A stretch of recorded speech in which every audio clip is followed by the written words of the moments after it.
This is my friend Sid. Sid goes to college. He is the vice president of his fraternity. Sid loves art. Sid loves a good cup of tea. Sid loves living in Boulder, Colorado. Boulder suits him well. Sid is bisexual. Most of Sid's friends know that Sid is bisexual. Some of Sid's friends don't know that he wasn't always a he. Sid is also a transgender guy. Today on Tapestry, we are talking about gender and sexual identity. And by the way, we all have a gender and sexual identity.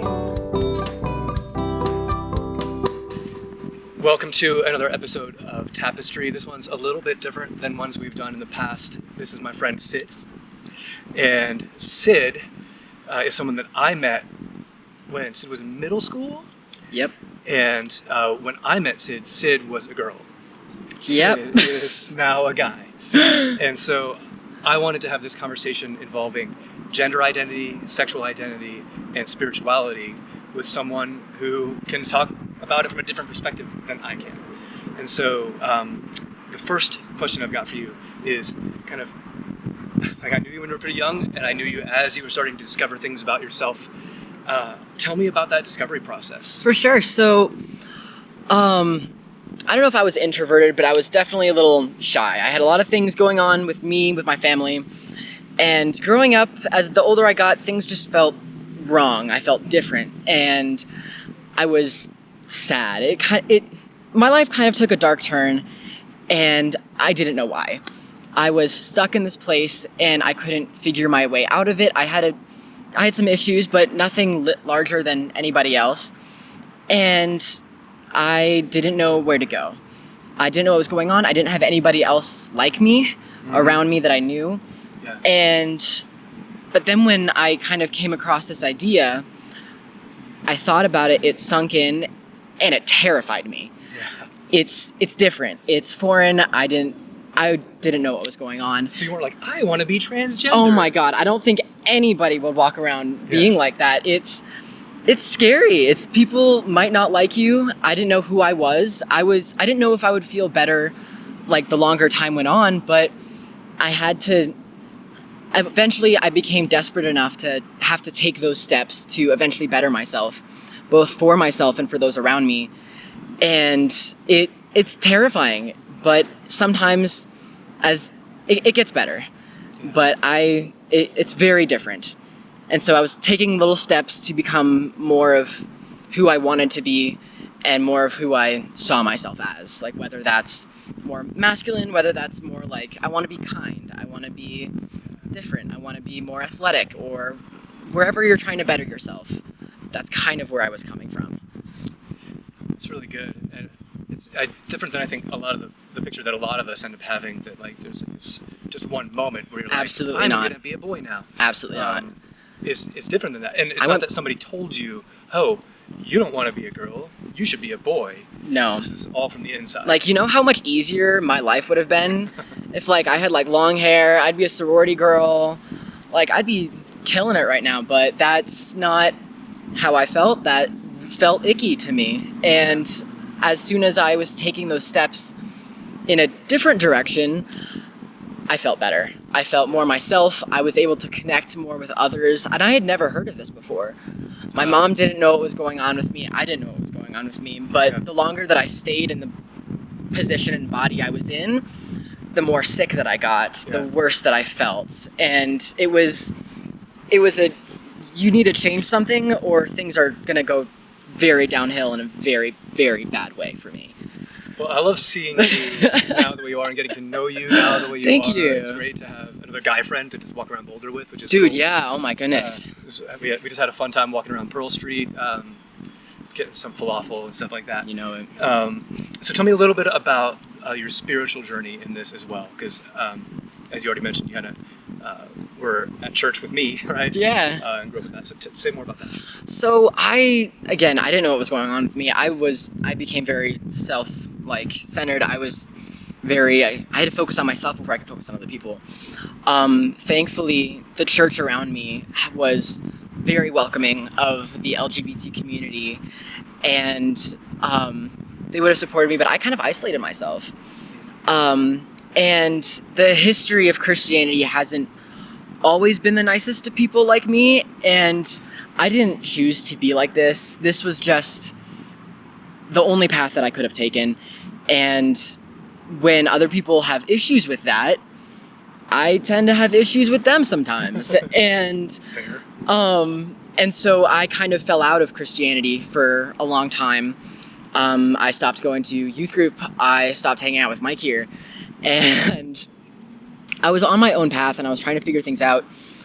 My mom was still Christian, and for her, I was becoming who God intended me to be, just through like a different path.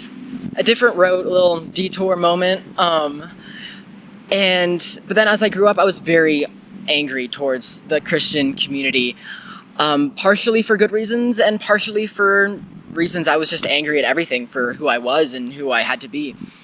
But then time went on, of course, as time does, and I got a little bit softer, and when you're in that desperate mindset, it's hard to see things that are right in front of you, like the grass that's growing, or the sun coming out of the clouds after a long time, or rain that falls down and it just touches your skin and it sinks in, as opposed to just going and hiding.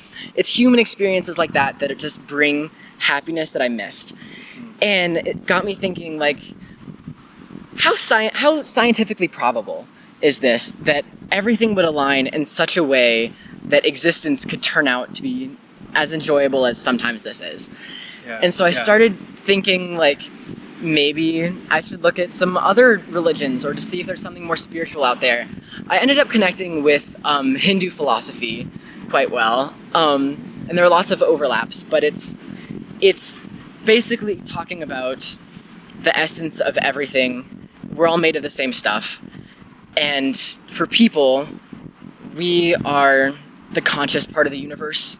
And we get to experience it from, not like the grass experiences the other grass around it or the bugs that like crawling through the dirt. I get to talk with you and get to know how you've experienced the world thus far. Yeah. And we get to talk and share ideas and concepts that other things just don't get to think about. Yeah, and I get to have the conversation with you, and we get to be curious together. Yeah, it's a lot deeper than a little bit of a video, but life is really cool, and whatever you connect with that makes you feel better and makes you feel like, oh, wait a minute, this kind of clicks, that's awesome, and you kind of got to treasure that. Yeah. Well, I'd like to wrap up this short video with a question about how can I be an ally for you? Mm-hmm. And probably our viewers, people who are listening and watching, maybe you want to know too, like, how do you be an ally? I know when I first started even thinking about it, like, I'm going to mess this up. And it's going to be all bad, and I'm going to say the wrong thing. So what are some tips for being a good ally? How can I be your ally? Let's see. I think there are a few things that you just have to know flat out. Like, I'm a human being. Life is messy for you. Life is messy for me. Sometimes it just be like that. I understand that you aren't coming from like a mean perspective, and most people in my situation understand that as well. But if someone like goes and asks you like, hey, could you use these pronouns for me and maybe refer to me as this instead? They're trying to figure things out just like everybody else is on planet Earth. And if you can use those as much as you can, but the most important thing is don't go back and say, oh my goodness, I'm so sorry, I meant XYZ, this is what happened. That kind of just draws attention to it. I know I don't like feeling estranged from everybody else. It makes me feel different and not part of a community. But when people just skim over it, if you make a mistake, that's okay. You're human, and that's just the way things go. But I'm also human as well. And we're gonna grow and learn together, and if you could accept me and other people like me, like where I am, who I am in that moment, things are gonna work out, and it's gonna be all right. Yeah. We're just kind of learning, growing together, and things will be okay. All those years ago when you said you'd like to be a he, him, and I was so used to calling you a she, her for all those years. Yeah. I was like, well, I'm probably going to mess this up. And you're like, that's okay. And I'm sure I did, but hopefully I didn't draw any more attention than I needed to. If you try, that's what's important. And what about allies or people who would like to be allies who maybe have all sorts of curiosities, right? Like maybe you're their only bi friend or their only trans friend. Any recommendations there? So, let's see. If you've ever been the expert of something in your group and everybody goes to you and you're kind of like, yes, I know more about that thing than everybody else, but that's not all at who I am. Yeah. That's how we feel a lot of the time. So I recommend, ironically enough, going to Google, like checking out other resources. Search it up. Like seeing how other people feel about that and try and make sure that they're actually like who they say they are, at least. Or check multiple sources. But then of course it's your friend and you guys like have a connection, but some things are more difficult to talk about than others. And believe me, I get that. So just ask, hey, I have a question about XYZ. Is it okay if I ask you? And they might say yes, they might say no. And if they do say yes, give the question. And then if they need time to think about it, give them time to think about it. Like, I know my life experience is a bit more different than yours, but that doesn't mean it's not life experience lived at all. Yeah. And so if I try to take more time to put it in an analogy that you might better understand, then that increases understanding for the both of us. Yeah. And then if you want to go and tell other people, awesome. But, so definitely do that. Good. Well, Sid, thanks for this conversation, and thank you so much for having me. I'm so glad that we were able to have this time together, and we've been able to hang out and reconnect, and actually over the last few weeks as we've reconnected. Yeah, for sure. It's great seeing you around. So thanks for watching, everybody. This is my friend Sid. I'm Mike, and we'll see you next time. Have a good one.